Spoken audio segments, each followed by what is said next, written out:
Bom, dando prosseguimento, é imperioso a gente não esquecer de que todos os seres vivos possuem-se um campo elétrico em torno de si mesmo. Nós temos aqui a questão da fisiologia do perispírito, uma vez que esboça para nós que o perispírito ele é um corpo totalmente eletromagnético. Ele é uma tessitura puramente eletromagnética no conceito de André Luiz. Então, com isso, em torno dele existe um campo elétrico. E esse perispírito é o corpo moderador do corpo físico. Então, ele tem uma relação intrínseca no sentido de fazer com que ambos se conectam eletromagneticamente falando. O corpo físico, o corpo espiritual, quer dizer, o perispírito, fazendo uma conexão interatômica com seus spins, seus domínios.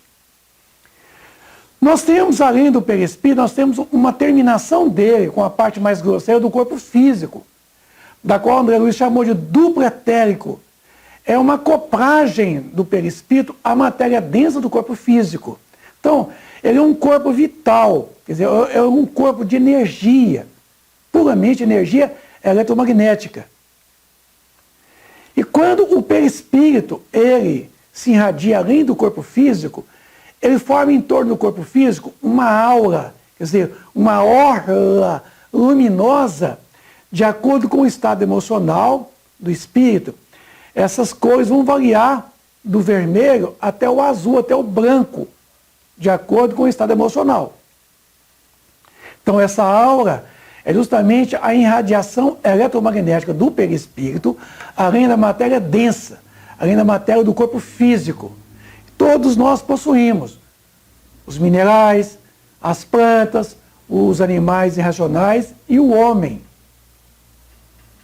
Então temos aí uma série de radiações eletromagnéticas em torno do ser.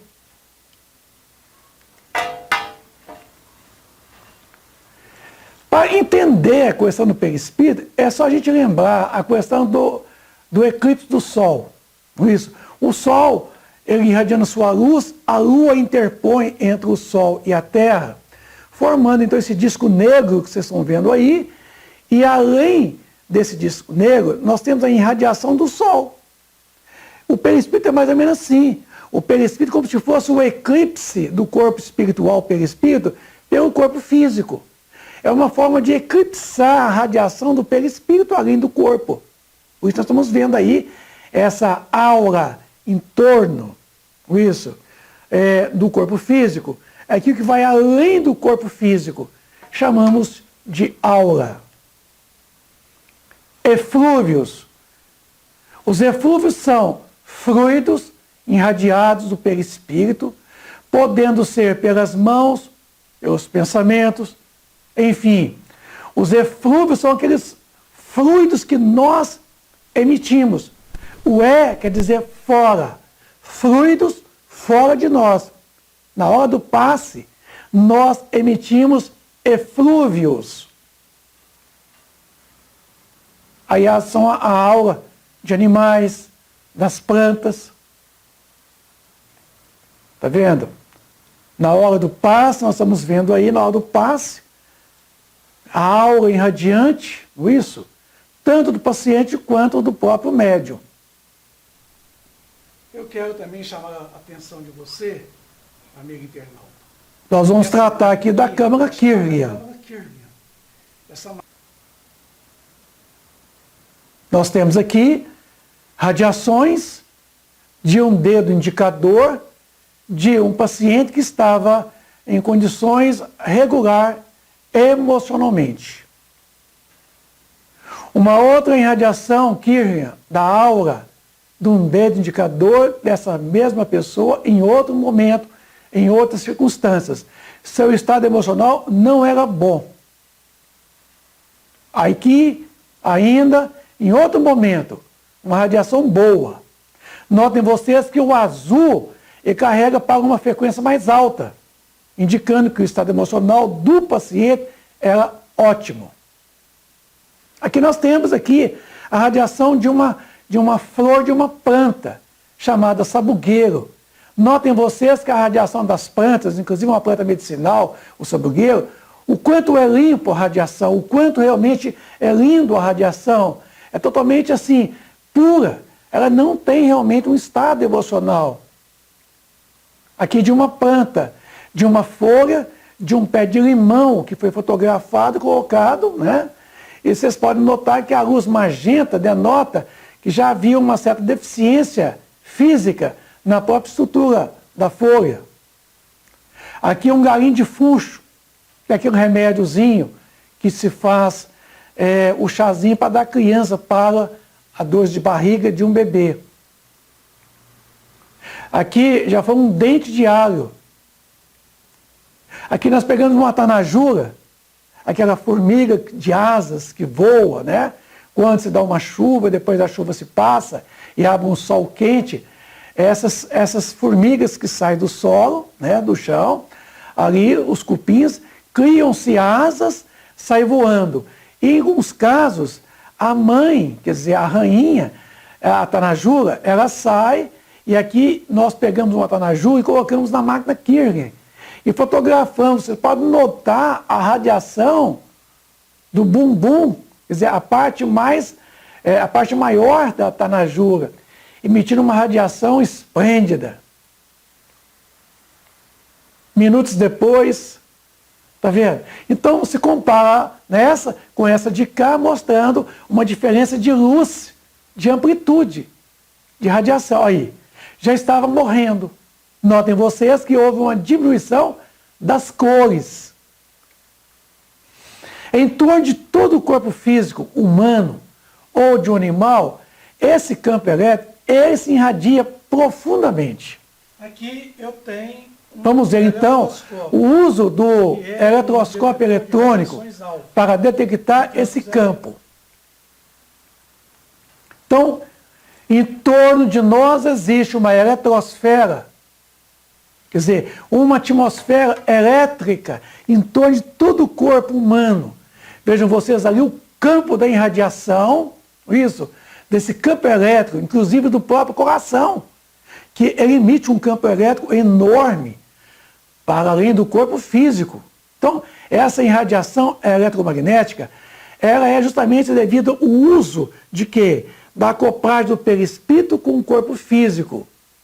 Como o corpo físico tem todo um fenômeno elétrico, ele forma em torno de si esse campo. E esse campo é justamente esse campo pelo qual se conecta uma criatura com a outra, onde há uma transmissão de sensações através desse campo elétrico, porque ele irradia para além do corpo físico. Segundo pesquisas, o nosso coração, ele emite um campo elétrico tão grande que ele vai além do corpo físico. Certamente, a emissão desse campo elétrico do coração é maior do que a do cérebro. Embora o cérebro tenha uma penetração muito maior, tendo em vista a frequência da qual a radiação do cerebral é maior do que a do coração. Isso. Então, o coração, ele tem essa expansão mais assim, corpuscular, enquanto o cérebro é mais do que ondulatório, formado em forma de irradiação de ondas eletromagnéticas que se propagam a milhões, a milhares de quilômetros além do corpo físico. Notemos nós que o fluido magnético tem a sua origem justamente no interior do átomo. Nossa dúvida sempre foi com relação à origem do magnetismo. Qual é a sua fonte primária? O que dá origem ao magnetismo? Depende do quê? Então, pesquisas chegaram à conclusão de que o magnetismo tem sua origem no interior do átomo, no elétron, no comportamento corpuscular do elétron. Quando os elétrons giram em torno de seu próprio eixo, automaticamente ele cria um campo magnético perpendicular ao seu sentido, ao sentido desse eixo. Vocês podem notar aqui, então, o eixo, né? É um eixo. É chamado eixo magnético, pois o elétron tem seu campo magnético. Neste caso, nós chamamos de quê? De spin. Spin é justamente aquele estado em que o eixo do elétron gera um campo magnético perpendicular ao sentido, quer dizer, do eixo. Então, toda vez que o elétron ele gira em torno do próton, ele cria em torno dele também um campo magnético.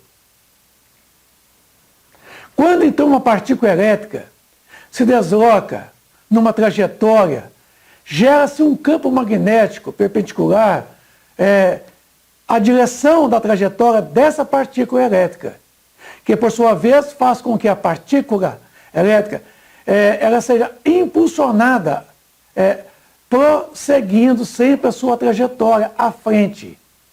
Esta, novamente, gera-se um campo magnético perpendicular que o impulsiona ele sempre à frente. Quer dizer, um campo magnético, e esse impulsiona novamente a partícula. E assim sucessivamente, como vocês estão observando aqui, tá? No interior, né, do átomo, o elétron girando, emitindo esse campo eletromagnético, que é justamente uma onda eletromagnética. É um salto quântico. É o chamado psi do átomo, produzindo-se uma onda eletromagnética. E essa onda é justamente aquela que origina, a partir dos átomos subatômicos do próprio perispírito, do espírito. Os domínios é uma propriedade interessantíssima que tem que ser estudada com muita propriedade, porque os domínios dos átomos, vamos encontrar eles em todos os elétrons, no comportamento eletrônico dos pequeninos ímãs com seus momentos angulares e magnéticos. Esses pequenos ímãs estão dispostos em várias direções diferentes quando desmagnetizados. Aqui podemos chamar do momento não magnético. Após ser magnetizados, eles se orientam numa única direção. Então, notem vocês aqui que na parte de cima, ali, os chamados domínios, quer dizer, aqueles pequenos ímãs das partículas elementares do átomo, o próprio elétron, é o chamado momento não magnético. A partir do momento que você imprime nele um campo magnético, eles se alinham em todos numa mesma direção. Aí se diz que o material está magnetizado. Para as respostas, temos que observar. Então, um campo magnético é capaz de induzir esses pequeninos ímãs, aqui representado, né, lá nos elétrons, numa alteração de sentido. Digamos assim, alinhando todos os elétrons numa mesma direção. Por isso mesmo é que no momento em que aplicamos o magnetismo animal, né, na hora do passe, portador do médium magnetista ou magnetizador, esse campo magnético é capaz de alterar os domínios dos átomos constituintes de quê? Da matéria do corpo físico e do próprio perispírito, tanto do paciente quanto do próprio médium. Compõe toda a estrutura do corpo físico do paciente, está sentado aí para receber o passe, e do médium passista. Magnetizando esses átomos, as moléculas do DNA, certamente estaremos restabelecendo as funções ali bloqueadas, dispersando aqueles fluidos, tá, pestilentos que ali está alojado na função eletrodinâmica, certo? Do organismo físico, que foi alterado o seu funcionamento e a função daquele órgão, não é isso? Porque o órgão ele executa a função que está na mente do espírito, que não respondia mais por causa desse bloqueio, porque o campo magnético daquele fluido pestilento, ele alterou os domínios, certo? Dos átomos, da matéria constituinte do corpo físico do paciente. Então, quando você faz a magnetização que está sendo demonstrada aí, você percebe que o magnetismo, ele vai fazer com que aqueles domínios todos, eles vão se alinharem, como vocês estão vendo aqui, no desenho animado. Depois de aplicarmos, então, o magnetismo animal sobre os domínios magnéticos, tá? Dos átomos, das moléculas que compõem toda a estrutura do DNA das células, tá? Ora, como ficou o alinhamento dos spins? Alinharam na mesma direção, ficaram magnetizados, restabelecidos em suas respectivas funções, tá? Apresentando uma completa harmonia entre a função que está no corpo mental, do espírito, através do perispírito, tá? E a matéria constituinte do corpo físico do paciente. Então veja vocês que é assim que funciona. É pelo princípio da orientação dos domínios, que são esses pequenos ímãs, constituinte ali dos átomos que compõem as moléculas do corpo físico do paciente. Eles são ali, de certa forma, orientados, tá?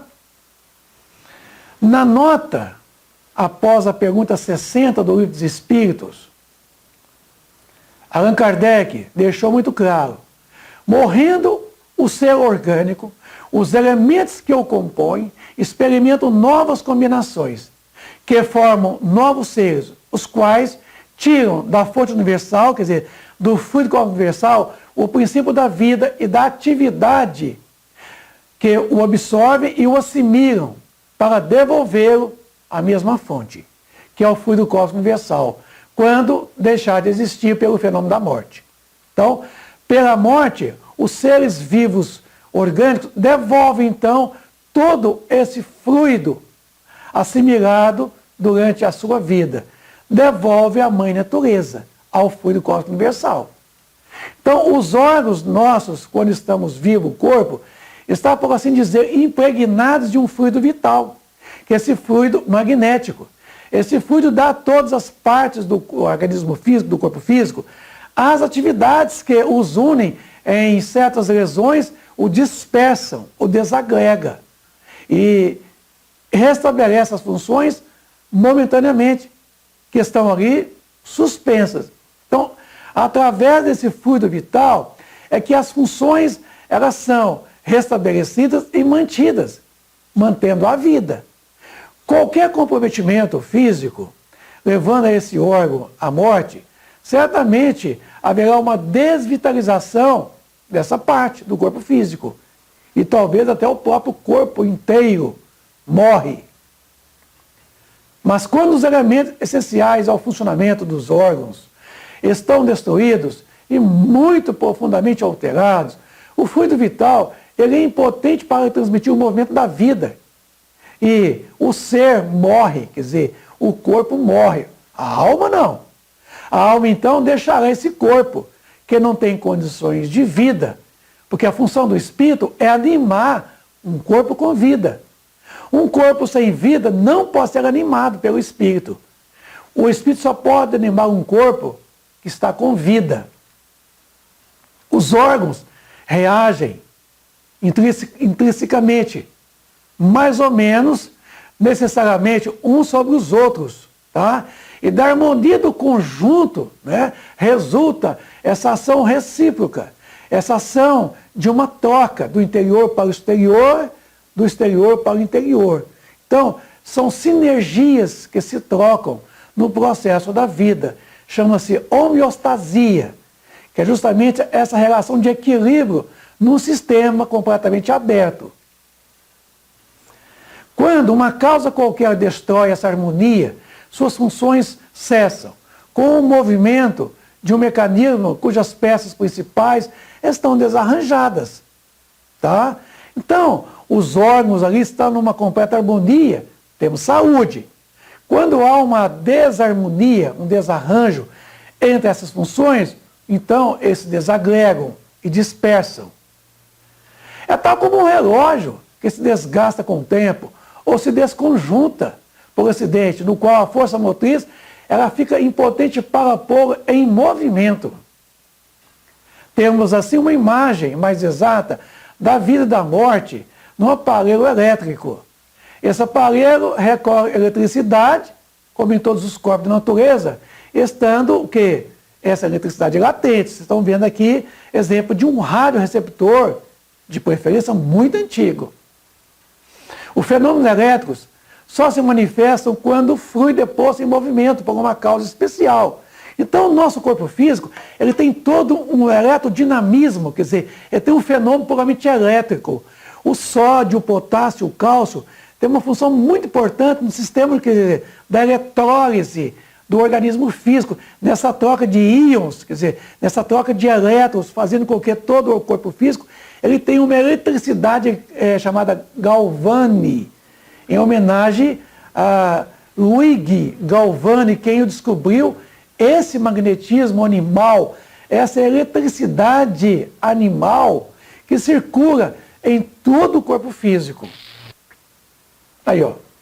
É como se fosse ali, estivesse dado um curto-circuito interrompido aquela atividade elétrica. Então, aquela parte do corpo físico deixa de funcionar plenamente. Neste caso, poderia-se dizer que o aparelho está vivo. Cessando essa causa de atividade que é o fluido vital, né, o princípio vital, o princípio da vida, o fenômeno então cessa. O aparelho então volta ao estado de inércia, morre, sem funcionamento, sem função. Então os corpos orgânicos seriam como se fosse uma espécie assim, de pilhas elétricas, verdadeiros aparelhos elétricos nos quais a atividade do fluido vital determina o fenômeno da vida. A cessação dessa atividade produz o que chamamos morte. A quantidade do fluido vital, ela não é fator absoluto em todos os seres orgânicos. Ela varia segundo a espécie e não é fator constante, seja o mesmo indivíduo, seja os indivíduos da mesma espécie. Então, tem alguém falando por aí que quando a gente reencarna, a gente já reencarna com uma cota, uma quantidade de fluido vital, que esse fluido vital ele não é recomposto. Uma vez desgastado ele, o ser morre. Não. Absolutamente que não. Nós não reencarnamos aqui com um fluido vital determinado, não. Nós reencarnamos aqui com um planejamento existencial para um período de existência. É diferente, porque nesse caso estou mostrando aqui, o fluido vital ele não é constante em nós.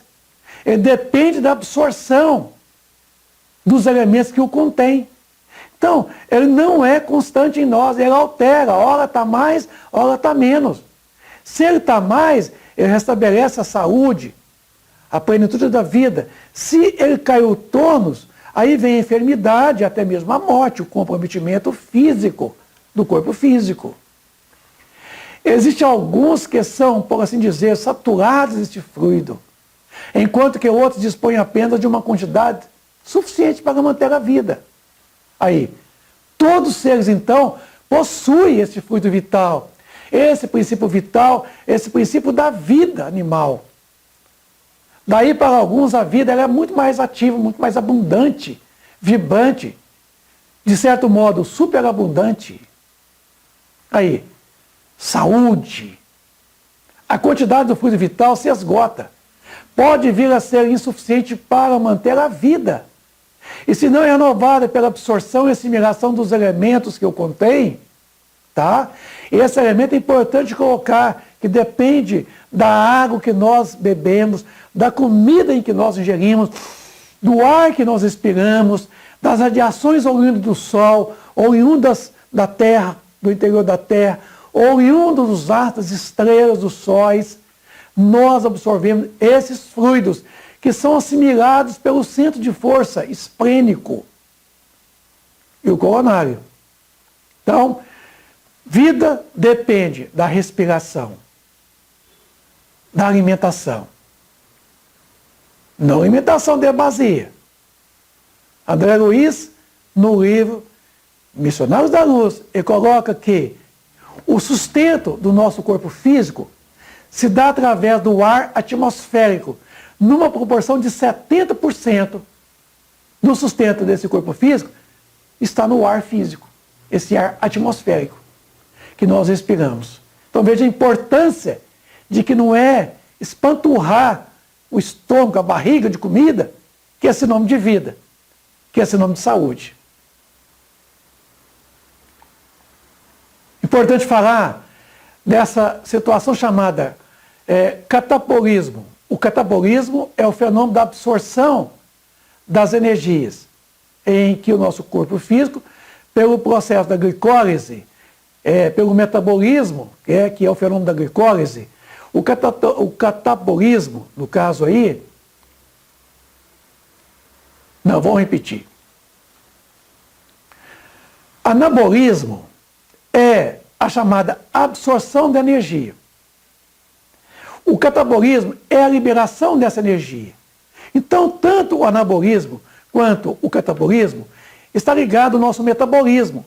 E esse metabolismo é responsável pela função da glicólise, que acontece nas mitocôndrias, no interior de cada 70 trilhões de células que acompanham o nosso organismo físico.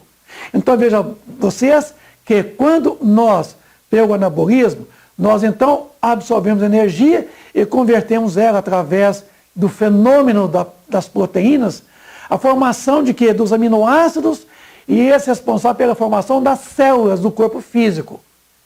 Então, é os chamados tijolos na constituição do corpo físico. Esse fenômeno chama-se anabolismo. O mesmo não acontece com o catabolismo, que é justamente a liberação da energia, dessa energia oriunda lá das mitocôndrias, do interior de 70 trilhões de células. Tá? Então, o catabolismo é essa liberação, né? É o estado do seu corpo físico, ele degenera os tecidos musculares, convertendo esses em energia, energia em trabalho, trabalho em movimento. Por isso que nas células dos músculos, responsável pelos movimentos, é o maior número de mitocôndrias, porque ali há a maior liberação de energia para o movimento. Está aí. Já o anabolismo, vocês estão vendo aí, é a formação então do corpo físico, né? É o estado em que seu corpo constrói os tecidos, e os tecidos, inclusive, né, o muscular, o conjuntivite, enfim, todos os tecidos. É o fenômeno da glicólise. Não vamos agora adentrar, em outro momento nós explicaremos o fenômeno da glicólise, o chamado o ciclo de Krebs. Bom, fomos lá na pergunta 424 do Livro dos Espíritos e vimos que Allan Kardec, conversando com os espíritos, perguntou o seguinte: por meio de cuidados dispensados a tempo, pode reatar-se laços prestes a se desfazerem e restituir-se à vida um ser que definitivamente morreria se não fosse socorrido? Sem dúvida. E todos os dias tendes a prova disso. O magnetismo, em tais casos, constitui, muitas vezes, poderoso meio de ação, porque restitui ao corpo o fluido vital que lhe faltava para manter o funcionamento dos órgãos. Tem algumas pessoas verdadeiramente o poder de curar pelo simples contato, não contato com as mãos, não contato físico, mas o contato fluídico, que ali está dizendo na pergunta 556. A força magnética pode chegar até aí,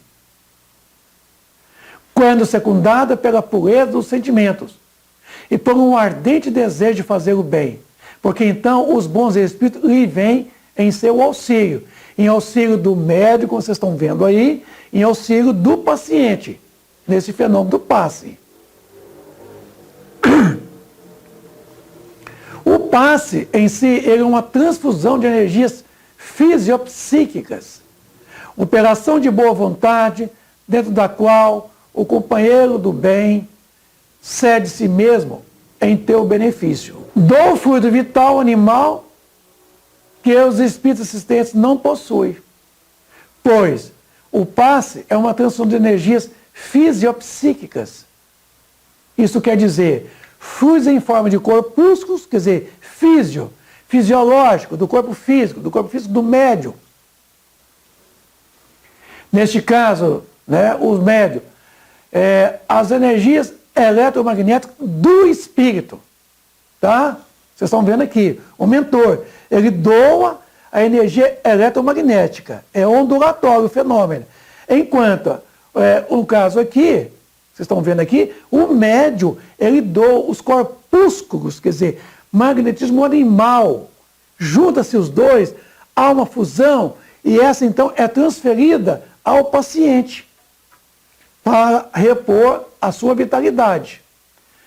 Transfusão de energias fisiopsíquicas significa a combinação físico-química de fluidos numa completa homogeneidade, oriunda das propriedades sutis do fluido doador, diluindo o fluido grosseiro do receptor, que é o paciente, tá?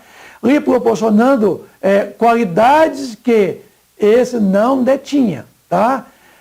Qualidades que ele não tinha. Então, a função dos fluidos na hora do passe é diluir-se aqueles fluidos grosseiros que estão no corpo do paciente, comprometendo, então, o circuito eletrodinâmico do organismo físico, que está bloqueado ali, e o órgão não estabelece sua função, que está lá na mente. Ele não executa a função que está na mente. Porque existe um campo magnético bloqueando, um fluido bloqueando esse funcionamento eletrodinâmico do corpo, do órgão.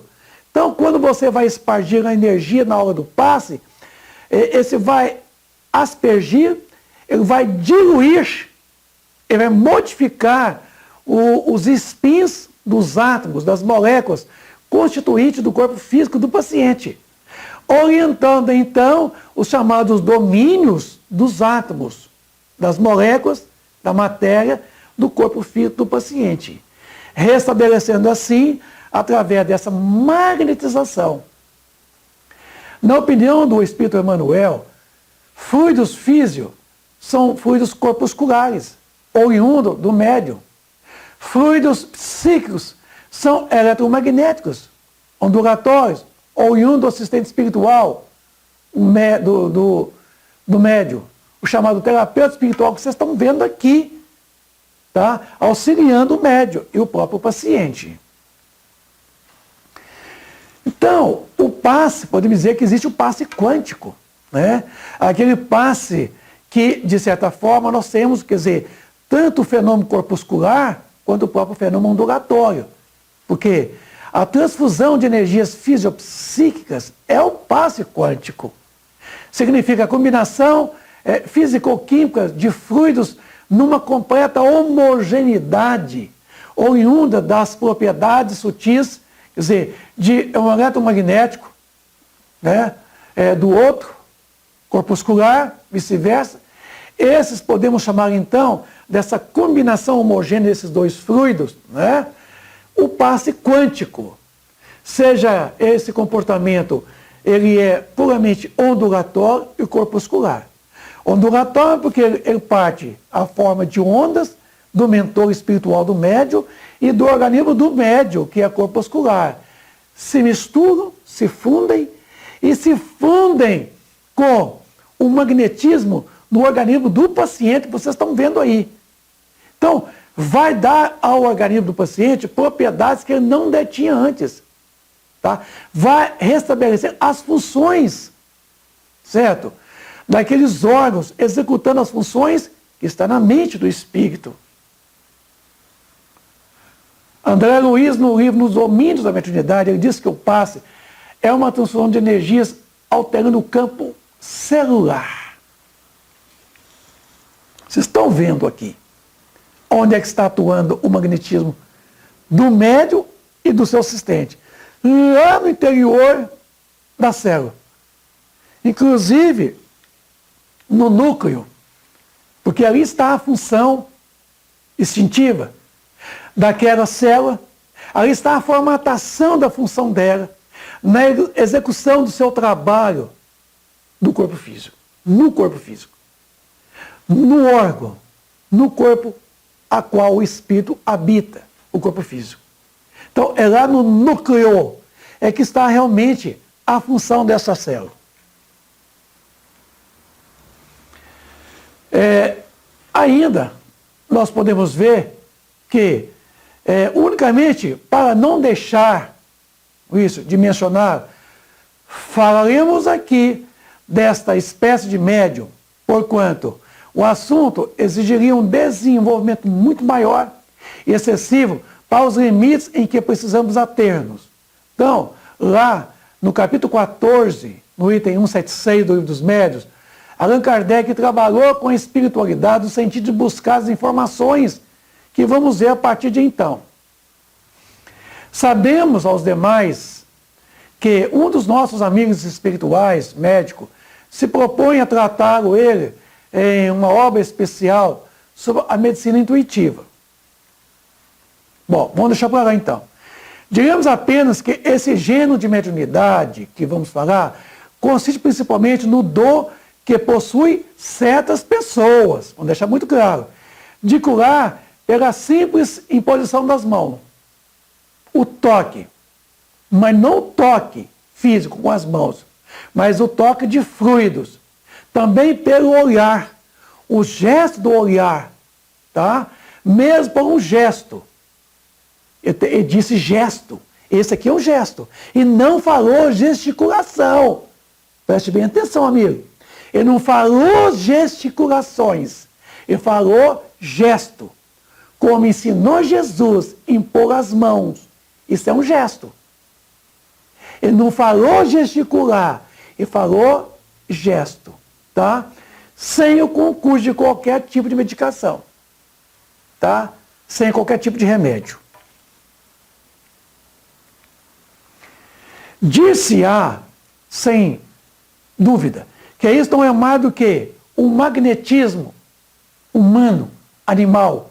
Evidentemente, o fluido magnético aí desempenha um importante papel. Porém, quem examina cuidadosamente o fenômeno, sem dificuldade, reconhecer-se que há mais alguma coisa além de tudo isso. A magnetização ordinária é um verdadeiro tratamento seguido, metódico, regular. No caso em que apreciamos, as coisas se passam de modo inteiramente diverso. Todos os magnetizadores são mais ou menos aptos a curar, desde que saibam conduzir-se convenientemente. Ao passo que, nos médios curadores, que é o nosso assunto principal aqui, tá? Esta faculdade ela é espontânea, tá? E alguns até a possuem sem jamais terem ouvido falar de magnetismo. A intervenção de uma potência oculta, quer dizer, de um espírito, de uma ação espiritual, que é o que constitui a mediunidade. Porque a mediunidade, ela vem através do médium. Tem que esperar, né? Então o médium é o medianeiro entre o espírito que está atuando e o paciente. Ele está intermediando. Então, neste caso aí, estamos lidando com a mediunidade de curas, tá? Se faz manifesta em certas circunstâncias, sobretudo, consideraremos que a maioria das pessoas que podem, com razão, ser qualificada de médiuns curadores, recorre à prece, que é uma verdadeira invocação. É muito mais do que evocação. Eis aqui as respostas que nos deram os espíritos, algumas perguntas que lhes dirigimos sobre esse assunto. Vejamos. Podem considerar-se as pessoas dotadas de força magnética como formando uma variedade de médios? Não há que duvidar, né? Certas pessoas possuem o dom do magnetismo. Está perguntando se essas poderiam formar-se uma variedade de médiuns. Quer dizer, está entre o paciente e o mentor espiritual. Olha a resposta. Entretanto, médium é o intermediário, tá? Entre os espíritos e o homem. Ora, o magnetizador, ao unindo sua força de si mesmo e do próprio organismo, não parece ser intermediário de nenhuma potência estranha? Então, quer dizer, o magnetista, doando o seu próprio magnetismo. Neste caso, ele não parece ser intermediário de nenhuma potência estranha, quer dizer, de um espírito, de um agente manifestante? É um erro. A potência magnética reside, sem dúvida, tá, no homem, mas é aumentada pela ação dos espíritos que chama em sua ajuda. Em ajuda de quem? Em ajuda do médium. Então, eles vêm suprimir, eles vêm aumentar. Se tu magnetizas para curar, por exemplo, se evogas um bom espírito que interessa por ti e pelo teu doente, tá? Ele vem aumentar a tua força, aumenta a tua vontade, tá? Ele dirige o teu fluido e lhe dá as qualidades necessárias. Vamos dizer isso aos poucos. Vejamos então aqui. Por que os espíritos, amigos espirituais, vêm aumentar a tua força? É porque não temos a força suficientemente para impelir os fluidos na direção do paciente. Então, por isso que a ação terapêutica em relação ao médium passista, eles vêm e aumentam a força do médium. Provoca no magnetismo do médium uma impulsão, uma força que os impulsiona. Pois que a pergunta foi feita. Por que eles aumentam a tua força, médium? É porque a tua força não é capaz de impelir os fluidos do seu próprio organismo na direção do paciente. Segundo, aumenta a tua vontade. Por que eles vêm aumentar a vontade do médium? É porque não temos a vontade suficientemente para transmitir aos fluidos a força necessária ao impulso. Por quê? É a vontade que transmite a força aos fluidos. Se a nossa vontade é pequena, não é suficiente, então eles vêm, aumentam a nossa vontade, favorecendo que os nossos fluidos ganhem, então, potência para sair do corpo físico, tá? E ir até o organismo do paciente. Vejam vocês. Terceiro, perguntou, por que eles dirigem o teu fluido? Inclusive, aqui é importante dizer o teu fluido, o fluido do médium. É porque nós não temos a percepção visual para onde nós deveríamos o quê? Dirigir as mãos, os fluidos ao paciente. Exceto se o médium ele é clarividente. Ele pode ver o organismo do paciente. Se ele não pode, quem faz isso por ele? É o mentor, que está vendo. Está vendo o organismo perispiritual do paciente. E sabe aonde está o bloqueio, tá? Dos fluidos grosseiros, impedindo o funcionamento normal daquele órgão que executa a função que está na mente do espírito. Tá? Então, por que ele dirige, então, os fluidos do médium? É porque o médium ele não tem uma noção exata para onde ele deverá dirigir. Então, veja bem, meu amigo, são os espíritos que dirigem o teu fluido. Portanto, que você não precisa se preocupar na onde é que está a problemática do paciente, para então dirigir as mãos. Não, essa preocupação não é sua. Essa preocupação é do mentor espiritual, do seu assistente terapeuta. Por isso que ele está ali para dirigir o teu fluido, o dele também. Ele junta o dele com o teu e dirige ao paciente, na onde precisar ser dirigido o fluido. Interessante. Porque lhe dá as qualidades necessárias. Por que que eles vêm suprimir as deficiências dos fluidos? É porque nós não temos as qualidades necessárias para imprimir em nossos fluidos a qualidade que necessita o paciente. Então, quer dizer, os nossos fluidos não são fluidos salutares. Eles têm as suas deficiências. Então, eles vêm então suprimir essas deficiências. É o que vocês estão vendo ali.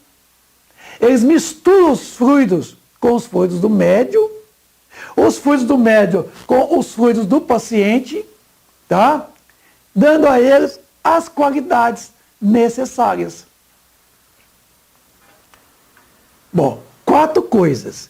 Eu, por conta minha, descobri mais um item. E coloquei mais um item. O 5º. Diagnosticam o paciente. Os terapeutas do mundo espiritual diagnosticam os pacientes que deverão ser atendidos na cama de passe. Tá? Detectam as partes que estão doentes, os órgãos e as funções comprometidas, para depois serem beneficiados pela transfusão dos fluidos. Porque o médico que está ali agora, ele não tem clarividência. Como é que ele vai ver, como é que ele vai fazer um diagnóstico no corpo físico do paciente? Tá? Então, é preciso saber que mentor espiritual e terapia espiritual que faz esse diagnóstico. Tá? Das funções comprometidas, dos órgãos, da parte do corpo físico, aonde precisar ser direcionado. Então, eu coloquei mais esse item. Agora, eu vou, de certa forma, falar o seguinte: reconhece de início as dificuldades da receptividade do paciente, o merecimento, a vontade deles, os distúrbios somáticos e psíquicos de cada paciente. São os terapeutas do mundo espiritual. Eles vão saber quem é o paciente receptível, quem não é.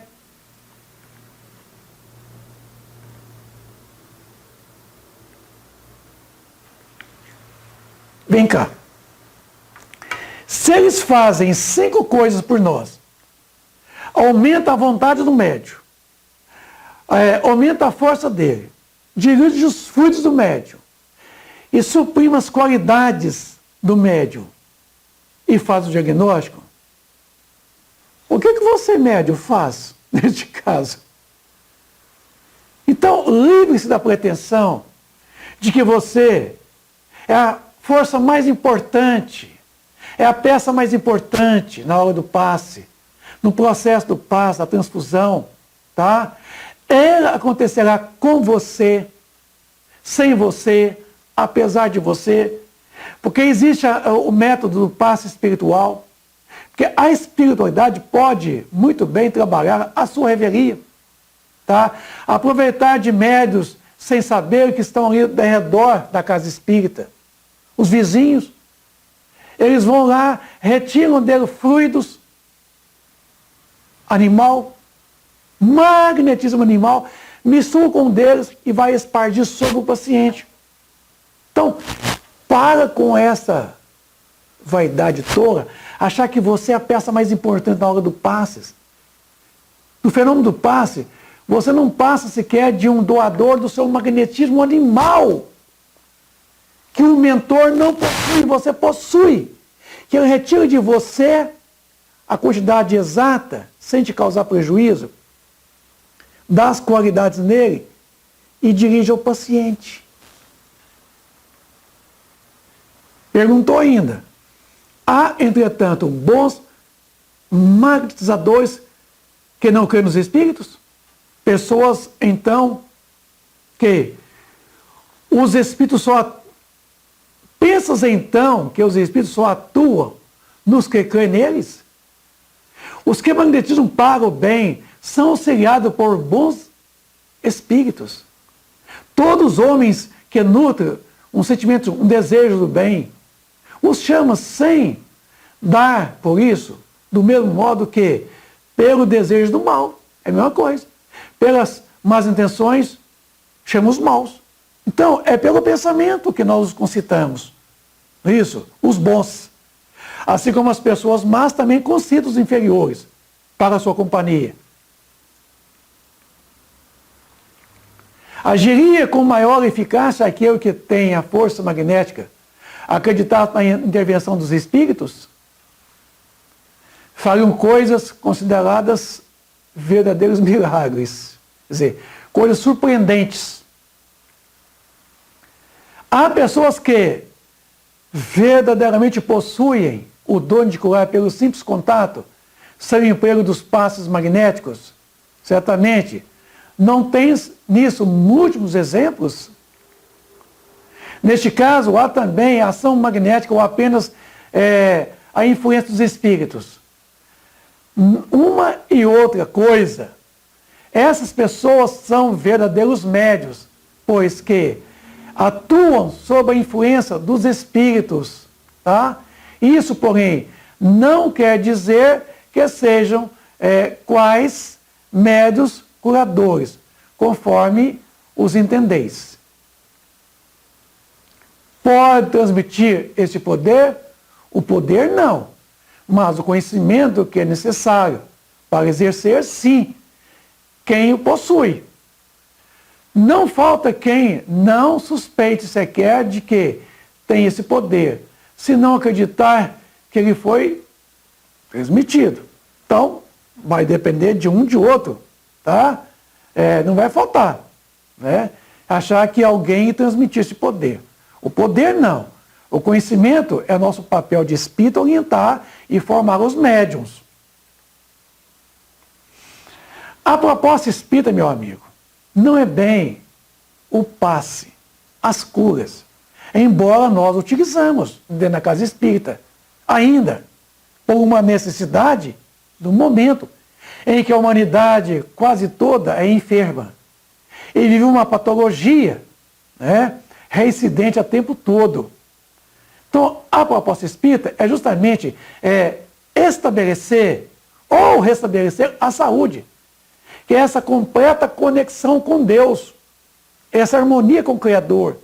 Criatura, Criador, Criador, criatura. É essa relação de imanência e transcendência do Criador em relação às criaturas.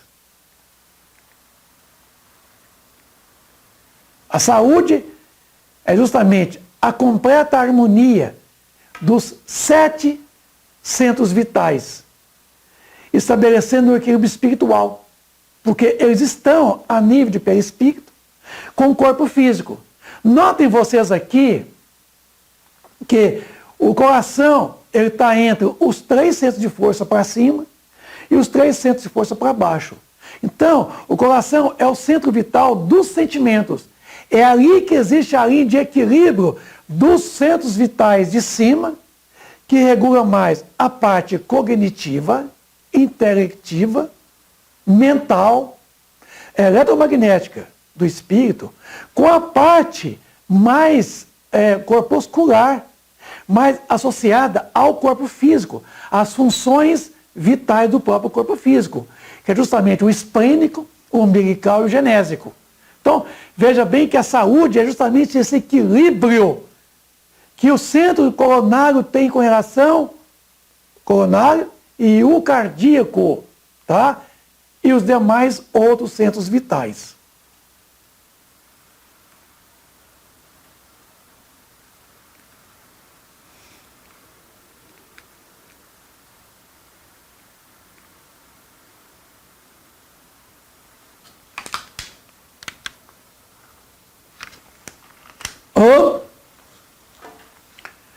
A Organização Mundial de Saúde elucida que a ausência de doenças não caracteriza a saúde, pois essa depende de 3 fatores essenciais a saber: bem-estar psicológico, mental, equilíbrio orgânico, tá? E a satisfação econômica. Esse equilíbrio orgânico chamamos de homeostasia, tá? Que tem um organismo as suas funções regulares. Dentro, fora, fora, dentro. Então, a homeostasia não é somente o equilíbrio orgânico, É o equilíbrio mente-corpo. Corpo-mente.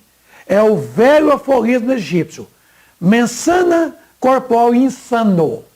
Chama-se homeostasia. Saúde é o estado do que é são, do que tem funções regulares. Lexicamente, é o que está aí. Saúde é o estado de que é são, do que tem as funções regulares. Equilíbrio entre mente e corpo físico. Corpo físico e mente. Mente sã, corpo insano. Começar a trabalhar a ideia de terminar na minha fala.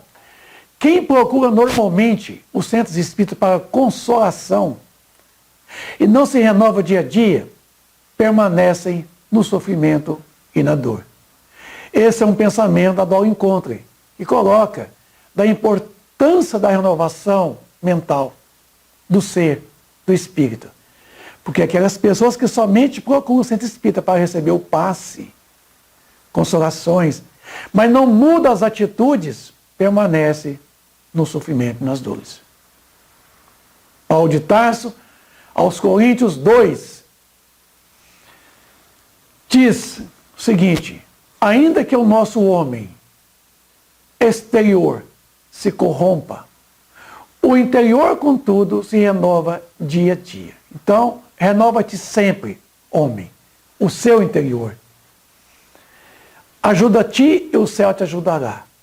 3 verbos no imperativo.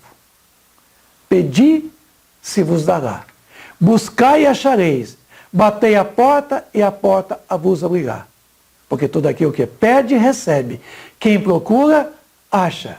E se abrirá aquele que bater a porta. Então, pedi. Quem pede? Você. Aí está, então, vos dará. Quem lhe dá? Você. Você mesmo é que lhe dará você. Pedi. E se vos dará. Buscai. Quem busca? Você. Quem acha? Você. Que é você que está procurando. Bater a porta. E se vos abrirá. Quem bate a porta? Você. Aonde está essa porta? Nem você. Essas entranhas fechadas. Fechada a renovação, a transformação interior, que você bate nela e que tem que abrir. E quem abre? Você. Abrindo então essas entranhas da sua consciência, se percebendo de que é você que é causa das doenças, das enfermidades, das dores. E que a solução, meu amigo, está em você. Não está na casa espírita. Não está no médium. Está em você. Por isso que é importante você pedir e você mesmo lhe proporcionar. Tá? Buscar. E certamente é você que vai encontrar, porque é você que busca. E bater-se a porta. Mas é você que vai de dentro, com a chave que você está com ela lá, abre essa porta, abre e deixa realmente sair de você o entendimento de que a cura parte de você mesmo. Está nas suas mãos. Por isso que é importante trabalhar esses 3 verbos. Pedir, buscar e bater. Então aí, meu amigo, chama-se evangeloterapia. Quando você abre as suas entranhas e se perceba que através do evangelho você pode fazer essa grande renovação interior, tá? Buscando essa harmonia com o Criador que está dentro de você, estabelecendo essa relação homeostática com a tua mente, a mente com o teu corpo físico, restabelecendo a saúde. Esta é a proposta da doutrina espírita. E não manter dentro da casa espírita unicamente o trabalho das curas. Nós queremos devolver para você a cura, as curas. Está nas tuas mãos, não nas nossas mãos. Embora nós estamos à disposição de vocês ainda, na casa espírita, para ajudar vocês a encontrar esse estado permanente e duradouro de se perceber que o que mais vale é a saúde. E não adoecer pela enfermidade para depois buscar as curas. Não. A partir do momento em que eu me estabelecer em mim o Evangelho como terapia, teremos saúde. Muita paz, muita alegria, muita saúde para você.